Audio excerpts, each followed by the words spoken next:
Баршаңызға қайырлы күн, ұстаған оразаларыңыз қабыл болсын. Бүгін сіздермен бірге өте дәмді, балалардың сүйіп жейтін сүтті коржығын дайындайтын боламыз. Көріп тұрғандарыңыздай өте жұмсақ болып шығады. Міндетті түрде жасап көріңіздер. Олай болса соңына дейін менімен бірге болып, арнама тіркелмеген болсаңыздар, тіркеліп қоюды ұмытпаңыздар. Ең алдымен қантымызға ыстық сүтімізді құйып, қантымыз ерігенше жақсылап венчиктің көмегімен араластырып аламыз.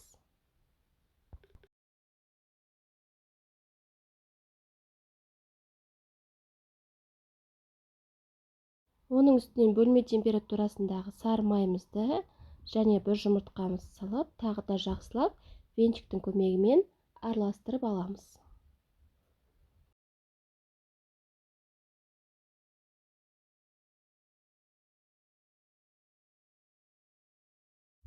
Үстіне қопсытқышымызды қосамыз. Құрамына қажет заттардың барлығын төменгі описание бөліміне қалдыратын боламын. Сол жерден кіріп қарасаңыздар болады.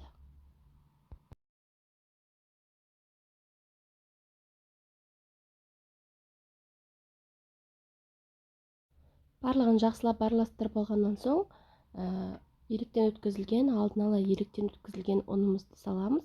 Міндетті түрде електен өткізуді ұмытпаңыздар. Жақсы көтеріліп шығатын болады, ішіндегі ауалары кетіп. Ең алдымен лопаткамыздың көмегімен, одан соң қолымызбен қолға жабысатындай жұмсақ қамыр илейміз. Егер қатты жұмсақ болып жабысып жатса, кішкене ұн қоссаңыздар болады, бірақ қатты көп емес. Мінекей осындай тесто дайын болады бізде. Пакетке салып, 1 сағаттың көлемінде холодильникке қойып қоямыз, жұмыс жасауға ыңғайлы болу үшін. 1 сағаттан соң үстіне ұнымызды сеуіп, кішкене қамырымызды жаятын боламыз. Орташа етіп жаямыз, жұқа қылып жайып жібермейміз.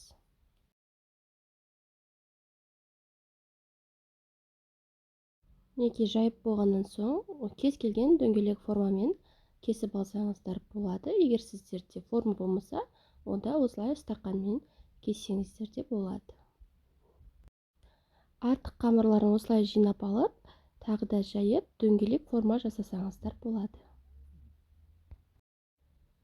Артық қамырларын алып болғаннан соң, противенімізге пергамент қағазын төсеп, орналастырып шығамыз. Пештеріңізді алдын ала 170 градуста қыздырып қойыңыздар. Мінекей барлығын осылай орналастырып аламыз. Балаларыңыз сүйіп жейтін болады. Балапандарыңызға ұнайтынына 100% сенімдімін. Міндетті түрде жасап көріңіздер. Мінекей барлығын бетін осылай жұмыртқаның сарысымен жағып шығамыз. Барлық жеріне әдемілеп, әсемдік үшін осындай шанышқымен жүріп өтсеңіздер болады, бірақ бұл міндетті емес. Ал енді коржықтарымызды қызып тұрған пеште 10-15 минут шамасында қызарғанша пісіріп аламыз. Мінекей біздің сүтті коржықтарымыз өте дәмді, жүп-жұмсақ болып шықты. Міндетті түрде балапандарыңызға жасап көруге кеңес беремін. Соңына дейін менімен бірге болғандарыңызға рахмет.